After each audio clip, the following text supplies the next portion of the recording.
In this video, we're going to take an initial look at HTML forms. And forms are something we use a lot when we're on websites. They are used to collect information.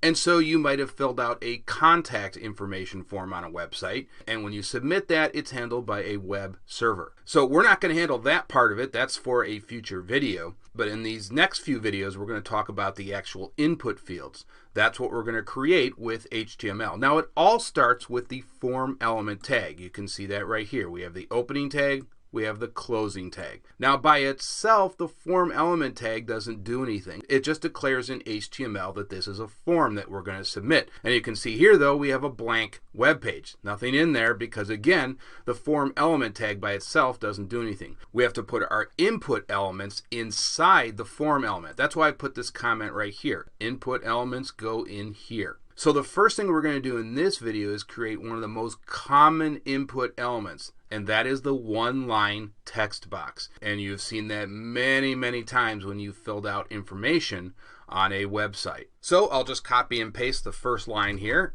And so here we go. We actually have a text box right here, and that is used by the input element tag. So I've created that. Notice we don't need a closing tag because it's just an element that goes inside the parent form element.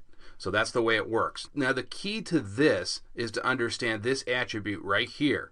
Type equals text. This text denotes that this will be a one-line text box. That's what's going to be rendered when we refresh this page in a few minutes. Now I don't want you to worry about these three attributes: the action attribute, the method attribute, and the name attribute. We will talk about this in a future series, in a JavaScript and in a PHP series, because these have to do with the server side of this, and that's not what we're going to talk about in this HTML series. We are only interested in creating a text box in this series with HTML. We are not interested in server-side code at this point, so don't worry about those attributes right now. So let's go ahead and refresh our page now, and there you can see we've got our one-line text box. Isn't that cool? And we can create another one. Let's go ahead and create a second one here. You can create as many as you want. And we'll hit save here. We'll refresh, and there you see we've got two. Now, if you don't want these side by side, we can just put in a break tag, which we've seen before.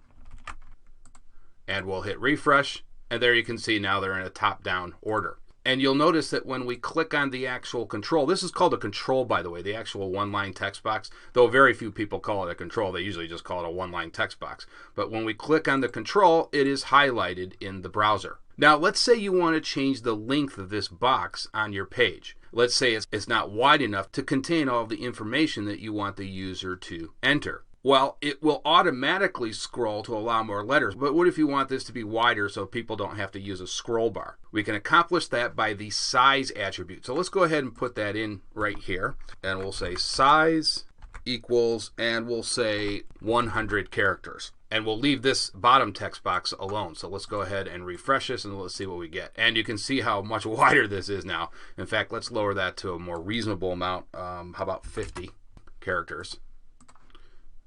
And there you can see it's now much wider if you need a lot more information to gather here. So we're going to go ahead and just get rid of this. We'll keep the default, but I just wanted you to be aware of this attribute.